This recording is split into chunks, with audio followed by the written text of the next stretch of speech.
Évangile de Jésus-Christ selon saint Marc. Le sabbat terminé, Marie-Madeleine, Marie, mère de Jacques, et Salomé achetèrent des parfums pour aller embaumer le corps de Jésus. De grand matin, le premier jour de la semaine, elles se rendent au tombeau dès le lever du soleil. Elles se disaient entre elles: « Qui nous roulera la pierre pour dégager l'entrée du tombeau ?» Levant les yeux, elles s'aperçoivent qu'on a roulé la pierre, qui était pourtant très grande. En entrant dans le tombeau, elles virent, assis à droite, un jeune homme vêtu de blanc. Elles furent saisies de frayeur. Mais il leur dit: « Ne soyez pas effrayés. Vous cherchez Jésus de Nazareth, le crucifié? Il est ressuscité. Il n'est pas ici. Voici l'endroit où on l'avait déposé. Et maintenant, allez dire à ses disciples et à Pierre: il vous précède en Galilée. Là, vous le verrez, comme il vous l'a dit. » Elles sortirent et s'enfuirent du tombeau, parce qu'elles étaient toutes tremblantes et hors d'elles-mêmes. Elles ne dirent rien à personne, car elles avaient peur.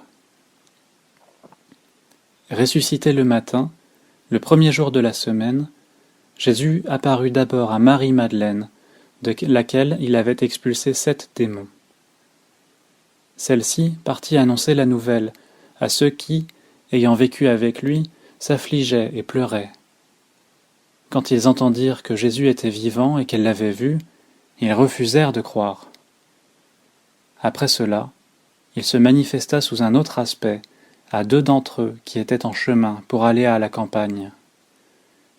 Ceux-ci revinrent l'annoncer aux autres, qui ne les crurent pas non plus. Enfin, il se manifesta aux 11 eux-mêmes pendant qu'ils étaient à table. Il leur reprocha leur manque de foi et la dureté de leur cœur, parce qu'ils n'avaient pas cru ceux qu'il avait contemplés ressuscités. Puis il leur dit: « Allez dans le monde entier, proclamez l'Évangile à toute la création. Celui qui croira et sera baptisé sera sauvé.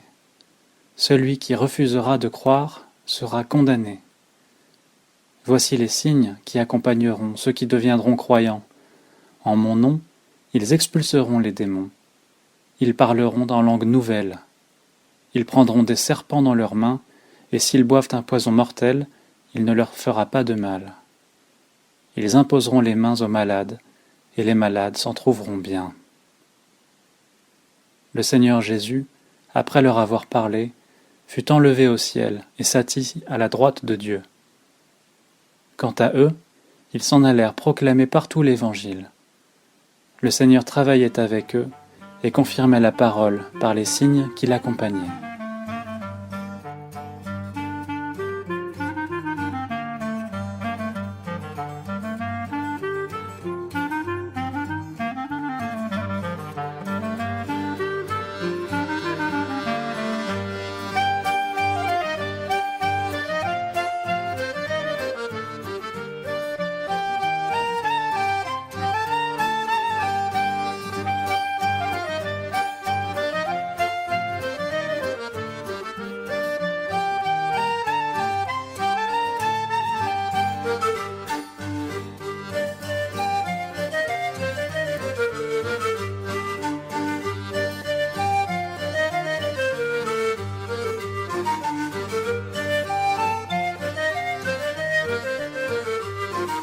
En écoutant cet évangile, on peut sentir qu'il contient 2 textes.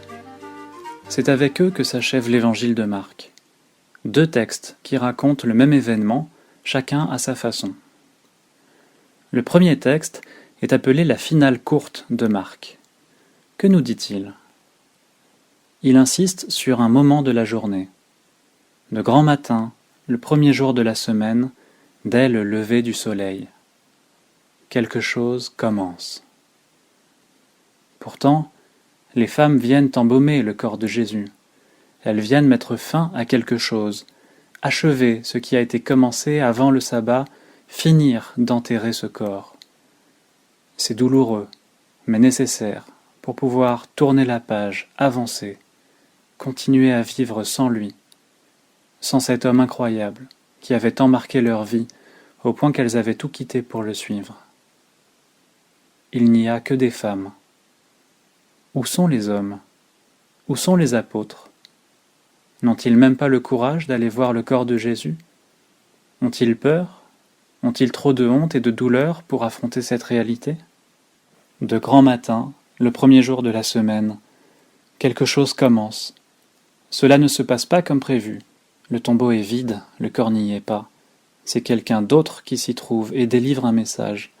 Il vous précède en Galilée, loin de la ville de Jérusalem où la Passion a eu lieu. Pourtant, c'est à Jérusalem que se trouve le temple, ce lieu que Jésus aimait tant habiter, la maison de son Père. Pourquoi est-ce en Galilée que le ressuscité invite ses disciples à aller? La Galilée est le lieu où s'est déroulé l'essentiel de la vie publique de Jésus, là où les femmes et les apôtres l'ont rencontré, là d'où ils viennent, le lieu du quotidien, de la famille, du travail, des choses simples. La Galilée des nations, l'interface entre le peuple juif et les autres peuples, une région habituée aux échanges culturels, par où passeront les premiers chrétiens pour annoncer l'Évangile, dans tout l'Empire romain et au-delà. Le lieu de l'ordinaire qui devient extraordinaire. C'est là que le ressuscité se montrera. Les femmes ont peur, elles sont effrayées, c'est la crainte qui saisit l'homme dans la Bible quand il est en présence de Dieu. La crainte de Jacob qui voit Dieu en songe, la crainte de Moïse devant le buisson ardent. Elles ne dirent rien à personne car elles avaient peur. Certains manuscrits de l'évangile de Marc s'arrêtent là. Ainsi s'achève la finale courte, sobrement. Pas de rencontre miraculeuse avec Jésus, juste un tombeau vide et une annonce dure à croire. Se réalisera-t-elle? Les femmes sont-elles restées muettes de peur? Dans ce cas, comment l'auteur du texte serait-il au courant de cette histoire? Pour connaître la suite, cette fin en queue de poisson ne laisse pas le choix. Il faut demander à ceux qui nous ont transmis ce texte, aux témoins, à la communauté des chrétiens. Dès le IIe siècle, certains manuscrits contiennent un autre texte à la suite de la finale courte. Ensemble, ils forment la finale longue. Le second texte vient probablement d'un autre auteur que le premier, plus tardif. Pourtant, il a été retenu par le canon, la Bible officielle de l'Église. C'est-à-dire qu'il dit quelque chose de fondamental de notre foi.